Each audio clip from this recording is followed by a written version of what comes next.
Hi,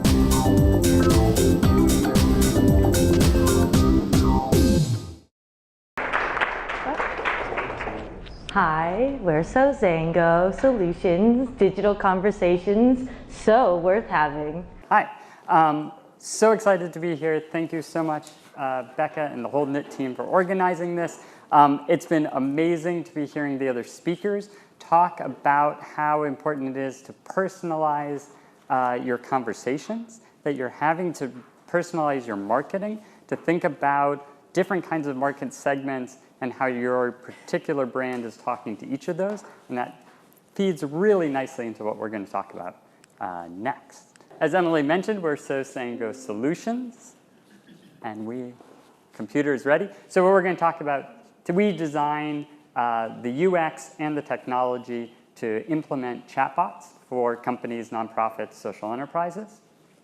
And what we're going to talk about today is the who, what, where of chatbots. It's a brand new emerging technology. It's changing every day, and we love to sort of stay on top of it so that you guys don't have to. First question, what's a chatbot? That we get a lot. So chatbots, you think about them as conversational artificial intelligence. That's a robot that you can talk to. You don't have to see the robot, but it's programmed to have a conversation with you. And this is emerging out of the big thinkers in the technology space. You're seeing Facebook, you're seeing Google, you're seeing Microsoft, you're seeing Amazon all racing into this space to establish themselves as the predominant player. We've also been thinking about this space for about 2 years, and it was a crazy 2 years because 2 years ago we had to build it from scratch, and now this is commercializing, so we can now build on top of great tech that's emerging. And we're going to also show you in our breakout session how you guys can even start building chatbots for yourself. This is the fun chatbot that lives on our SoZango website. You can say hello to it, and it will talk back to you. Oh, we already did this. And we've already started. Let's see. Can you refresh the page? We could try. Just go to the page. Okay. Live demos are fun. So let's talk to Facebook. So you can have it talk to you on your website. You can also have it talk to you on your Facebook Messenger channel. So we could say hi over here. And it'll ask me a question. What is the biggest constraint of my growth? And I could say people. You can create buttons and suggestions. This platform allows for empathetic responses. As you can kind of see, you can build personalities into them.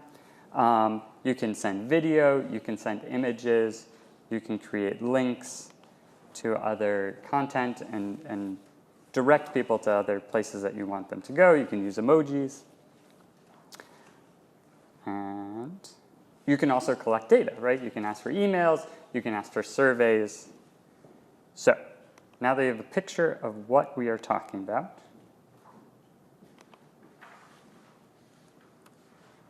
why chatbots?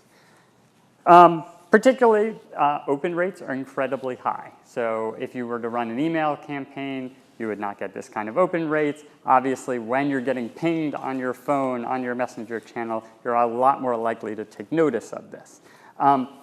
That's sort of the opening of it, right? You can grab people's attention, but it gets much more interesting is when you don't just sort of blast info in a one-directional way, but you start to have a two-way conversation with everyone, and you go from marketing, which is one-to-many, to marketing that is one-to-one. And you can make sure that every message is being targeted to that particular individual. You can use fun technology to start learning about your consumers and have the automation market for you.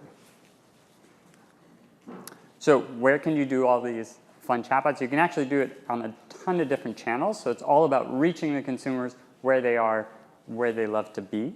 Obviously, Facebook Messenger way out ahead of sort of everybody else in terms of adoption from Facebook side. Kik, Slack, Twilio is SMS. A lot of interesting applications for SMS messaging. This sort of middle section is kind of interesting. This is the Cortanas, the Google Assistants, Alexa, the voice, using voice as your interface with your computer is the next generation, and equally accessible to us as a written conversation.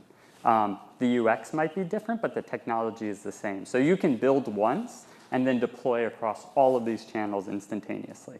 So rather than building your Android app and then building your iOS app and having to maintain those two very different technologies, you can now build once very fast, deploy it, and iterate it in a really exciting way. So how are they kind of useful? So you can use them for promotion and sales. You can have an e-commerce site where someone could come and you could have a recommendation engine in there. You can have a customer service. It could answer your frequently asked questions. You're running an event like this and everyone needs to know where to go park. They could be texting the robot instead of bugging Becca. Data collection. Our friends over here, Emmy Connect. Shout out to Emmy Connect. Emmy Connect is using this to gather data from their users who are immigrants looking for legal services. They run through a questionnaire. That data is then collected and able to be referred on to a lawyer. Internal efficiencies. A lot of interesting Slack bots are starting to emerge inside of a company to take a processes that takes data from multiple sources, pulls it all together for you so that you can save time and move on with your job and not spend time that a robot could be doing things. So what makes for a good chatbot? And we've sort of identified in watching this field grow, A, it's got to be useful to the consumer. We've heard this from all our previous speakers. It's not really any different for a robot. It needs to be entertaining. You have to think about the language choice you're doing, creating that voice that matches your brand, but also invite someone to come back. And thinking about making it measurable, thinking about as you're constructing this conversation that you're going to guide somebody through, what data are you going to be able to get back out of this conversation? So real briefly, and we can talk about more in the breakout, these are sort of in order of complexity. If you wanted to jump right in tomorrow, ChatFuel is only Facebook, but their user interface is insanely easy to create something. FlowXO, a little more complicated. You can do more sophisticated bots. Still, there's no coding involved. Lastly, Dialogflow was called API.ai. This is owned by Google, and that's where you can do really fancy natural language processing.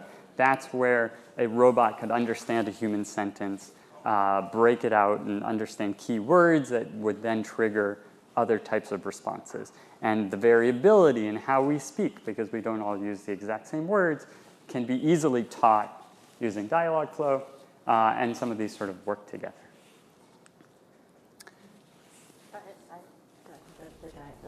Things there. Okay.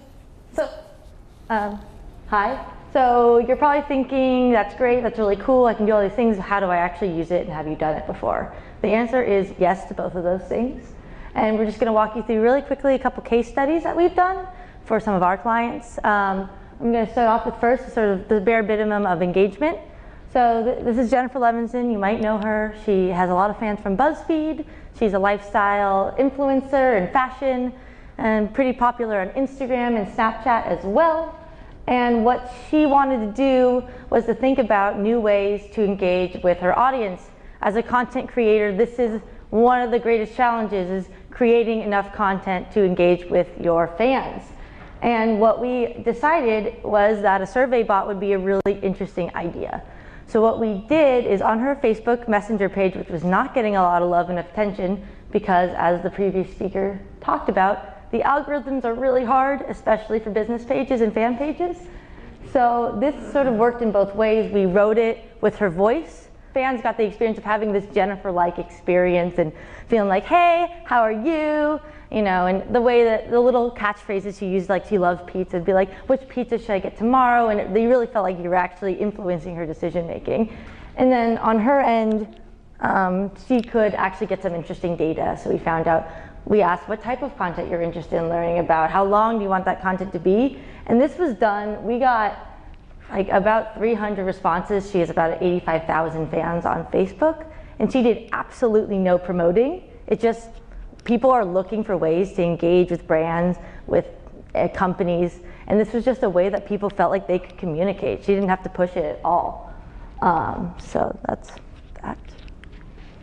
Our second point we did not do, but I thought it was an interesting thing to point out, especially for this conference, is that chatbots can be used for promotional and branding purposes.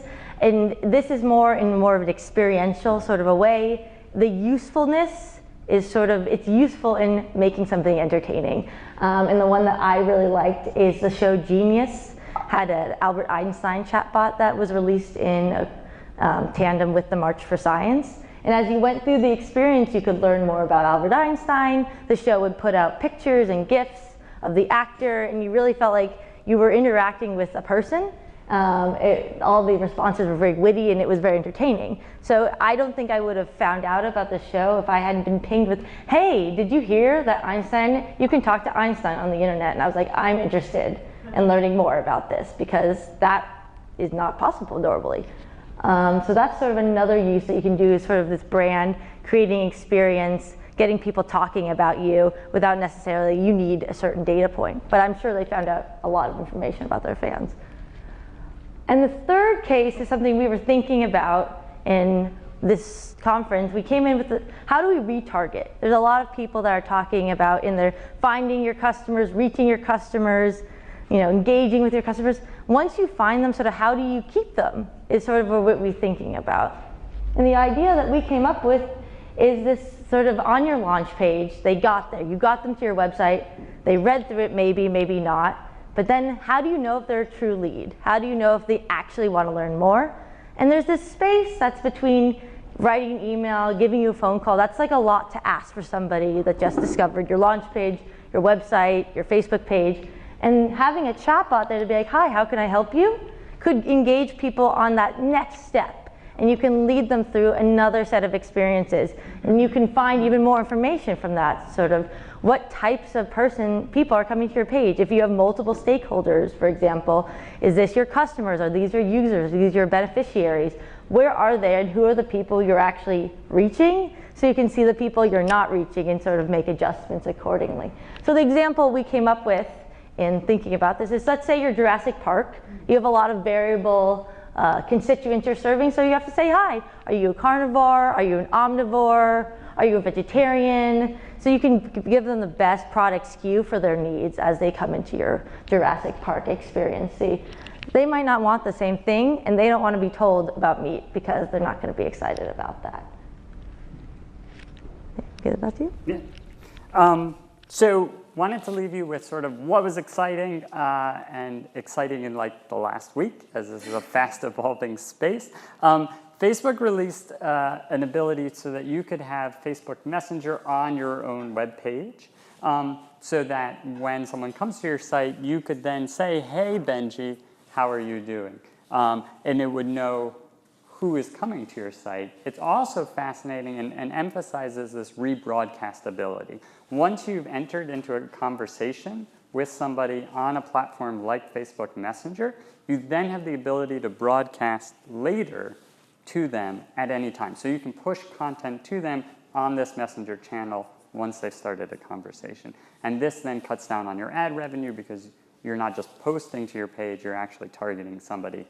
And Facebook hasn't started charging for this yet, so we should take advantage of it. Again, we're SoZango. These are emails. We're more than happy to answer any questions you guys ever have about chatbots. We love questions. Thank you.